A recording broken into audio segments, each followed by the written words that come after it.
Page 12. Plaisir, d'amour. That's my French. I shouldn't try to. There's got no business speaking French. The joy of love. There you go. That's it. 3/4 time, 1 sharp. We're in the key of G major. Make sure you can do the G major scale and the E minor scale because it also has 1 sharp. Right hand has the melody here, and the left hand's broken chords. 4th finger. You play it through. I don't see anything tricky about this.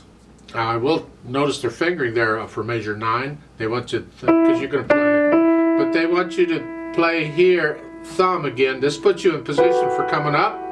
You don't have to, you just stay. And you can come up here if you want. I mean, you're trading one fingering challenge for another. I mean, I like finger substitutions. I do a lot of them. So play it with 2 and then put thumb on it.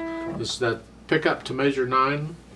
And when you do that, always do it immediately.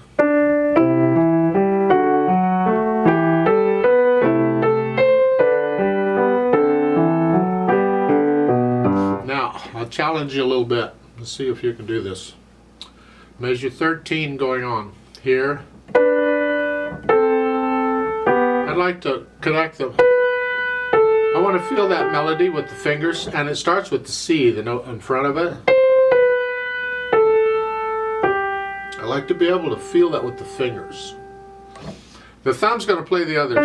That's fine, don't worry about it. So what we usually do in that case is we'll do a finger substitution on measure 13, play it with a 4th, and then put 5th on it.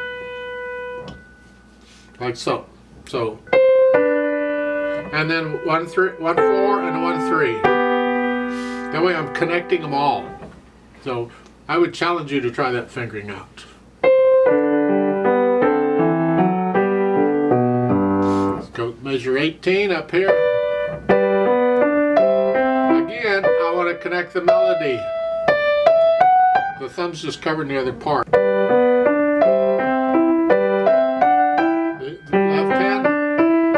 We want to stay in this position pretty much, so that's why we're crossing over. There's other fingerings we could use. You could go here, 3, and just reach down. That's fine, there's nothing wrong with that. I'll leave that up to you and your teacher.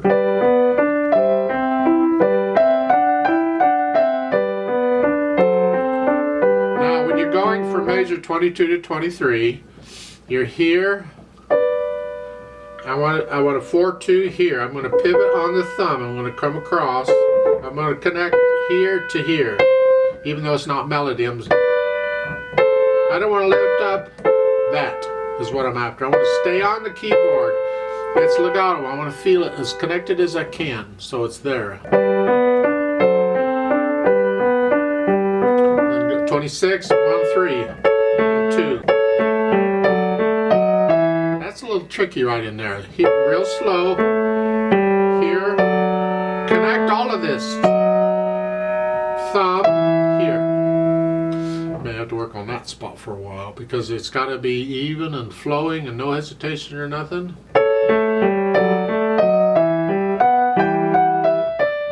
Come over.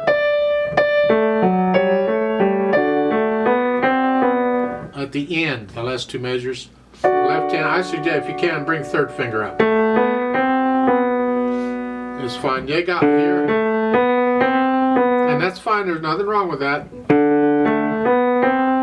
But the way I'm doing, I'm not crossing the thumb. And that's basically, it's pretty simple, except for, there's always one little part, one little section, a measure or 2 that just drives me nuts in every piece. And is just a challenge, no matter what it is. And right here it would be measures 26 and 27. It's just, The melody's in the right hand. We want to hear the melody, and you're going to connect this all pretty much.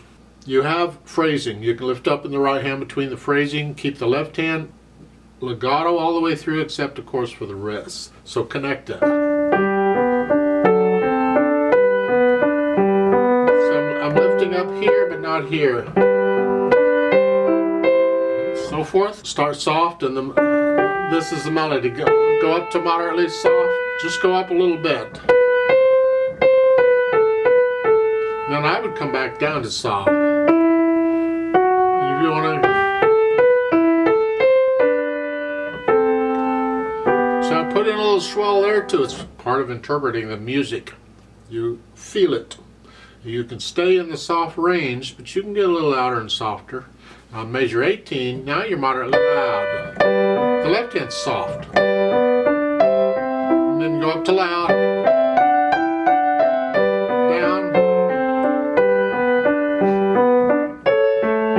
Moderately loud here. Loud.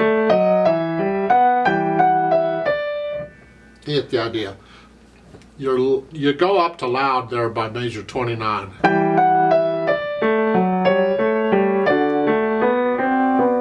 Poco Rit, slow down, and go back down. This is moderately soft going down to soft.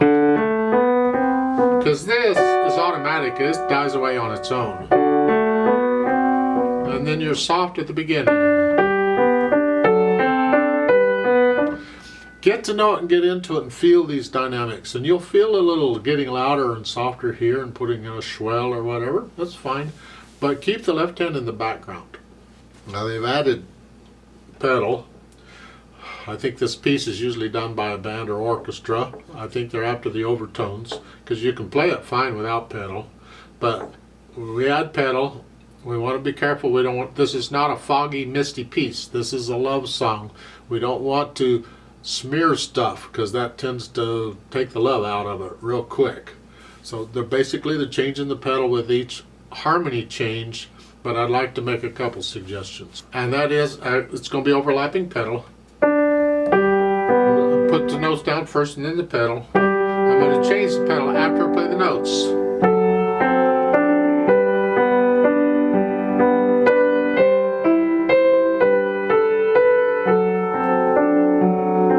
Measure 8. I'm lifting the pedal up with the hands. I want a little silence because it's a new phrase. And I'm not pedaling that beat. The pickup beat, I didn't pedal it at the beginning. Why pedal it here? Then I can pedal.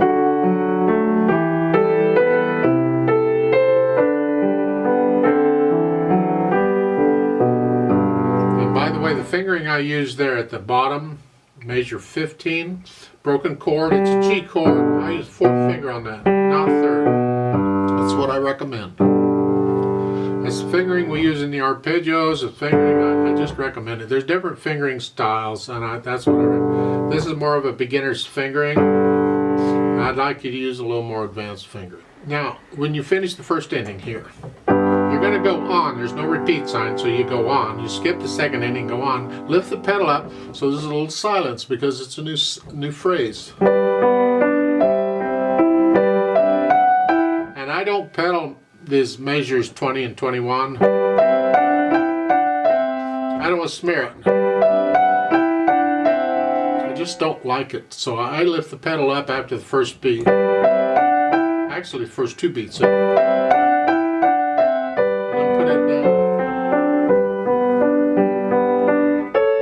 Again, at measure 25, I lift it up. I want the phrase. And on measure 29, lift it up. So that is, it's by itself. Lift the pedal up.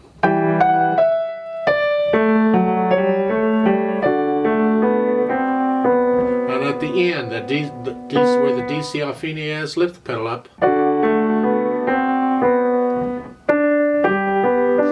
Yeah, and that's my impression of the pedal. You have to listen and really do, because it gets smeary in other places. I measure 5 or measure 6. Really?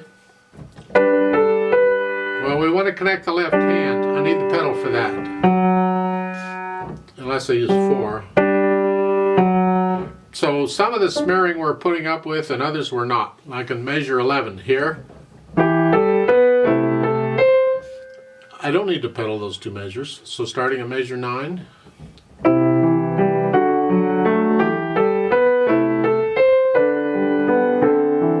So I could leave the pedal out there if I wanted to. It's up to you and what do you like to hear. or up to your teacher, and they'll tell you what you like to hear. Okay. Now, as far as the speed goes, it's sort of in the middle, but this is the overall flow of the piece. It's not the speed of the beat.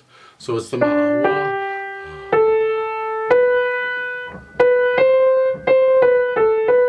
how fast is just a nice gentle, not fast or slow, in it gentle, and the beat goes however fast it's got to go to do that. Their metronome marking is more like here: 2 3 2 3 2 3.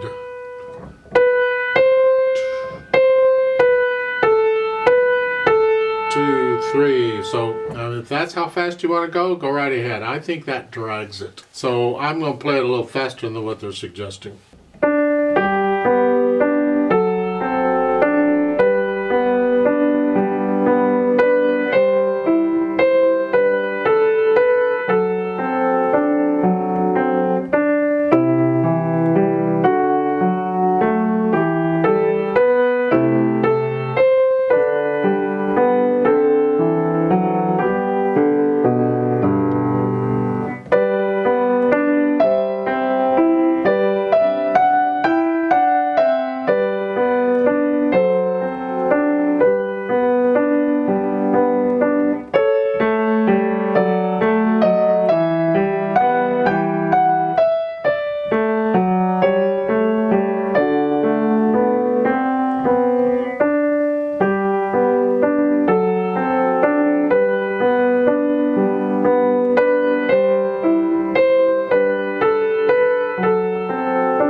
There is a ritardando there on the second time after you do the DC al fine. You're slowing down at the end and you go to the second ending, that ends it. I tend to want to put a little fermata on the end to hang on to that a little longer. Again, that's part of interpretation. It doesn't say to, but I felt it. And if I felt it, I did it. Yeah.